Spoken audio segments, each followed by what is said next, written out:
Suri super speciality হাসপাতালের ভেতরে তুলকালাম পরিস্থিতি। বিজেপি কর্মীদের সঙ্গে পুলিশের বচসা, ডিএসপি ট্রাফিকের সঙ্গে ধস্তাধস্তিতে জড়ায়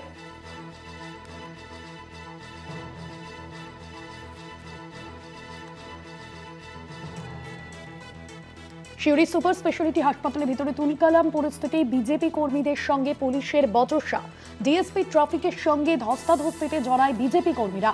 আহত ডিএসপি ট্রাফিক পুলিশ চিকিৎসাধীন বলে জানা গিয়েছে। আহত ডিএসপি ট্রাফিক পুলিশ চিকিৎসাধীন। ডিএসপি ট্রাফিকের সঙ্গে ধস্তাধস্তি, বিজেপি কর্মীদের সঙ্গে পুলিশের বচসা পরিস্থিতি তৈরি হয়। ডিএসপি ট্রাফিকের সঙ্গে ধস্তাধস্তিতে জড়ায় বিজেপি কর্মীরা। সিউড়ি সুপার স্পেশালিটি হাসপাতালের ভেতরে তুলকালাম পরিস্থিতি তৈরি হয়।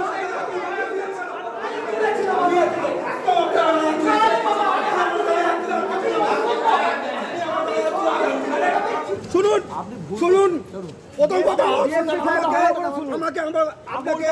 আমাকে একদম একদম আপনাকে আমার কথা শুনতে হবে। আপনি টাচ করেছেন আমাকে।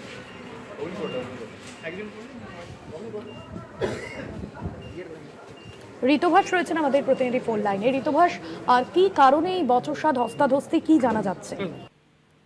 হ্যাঁ, একদমই। দেখো, ঘটনার সূত্রপাত হয় আজ বিকেল থেকে। আজ বিকেলে যেটা জানা গিয়েছে বা যেটা অভিযোগ, যে আজ বিকেলে একজন আদিবাসী মহিলা যিনি নিজের কাজে গেছিলেন, তিনি যখন ঘরে ফিরে আসেন তখন তার অনুপস্থিতিতে ঘরে এক বা একাধিক ব্যক্তি বা দুষ্কৃতী তারা ঢুকে যায় এবং তারা ঢুকে গিয়ে সেই ঘরের মধ্যেই কিন্তু তারা ছিলেন এবং কি করছিলেন, চুরি করতে এসেছিলেন বা অন্য কোনো উদ্দেশ্য ছিল সেটা কিন্তু এখনো পর্যন্ত স্পষ্ট নয়।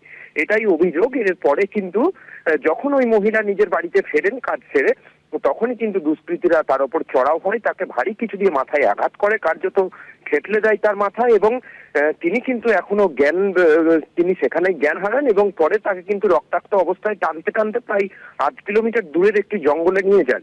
সেখানেই কিন্তু মহিলাকে ফেলে রেখে দিয়ে চলে যান।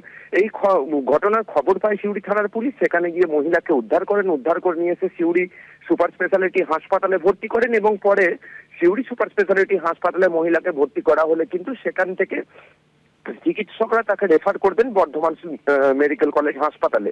এই ঘটনা নিয়েই কিন্তু কার্যত উত্তেজনা সৃষ্টি হয়।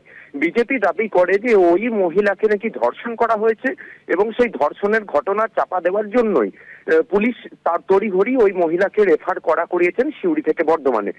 এবং এটা নিয়ে সাময়িক বচসাও তৈরি হয় ডিএসপি ট্রাফিক কুণাল মুখোপাধ্যায়ের সঙ্গে বিজেপির নেতা কর্মীদের এবং সেইটা কিন্তু পরবর্তীকালে দেখা যায় যে ধস্তাধস্তিতেও পরিণত হয়েছে।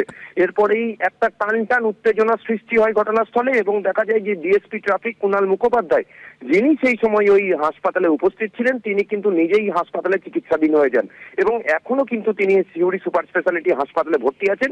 আগামীকাল কোনো বিজেপির কর্মীকে গ্রেপ্তার করা হয় কিনা বা তাদের নামে কোনো অভিযোগ দায়ের করা হয় কিনা বা ঘটনা অন্য কোন দিকে মোড় নেয়, এখন কিন্তু সেটাই দেখার ভাস্বতী। ধন্যবাদ তোমায়।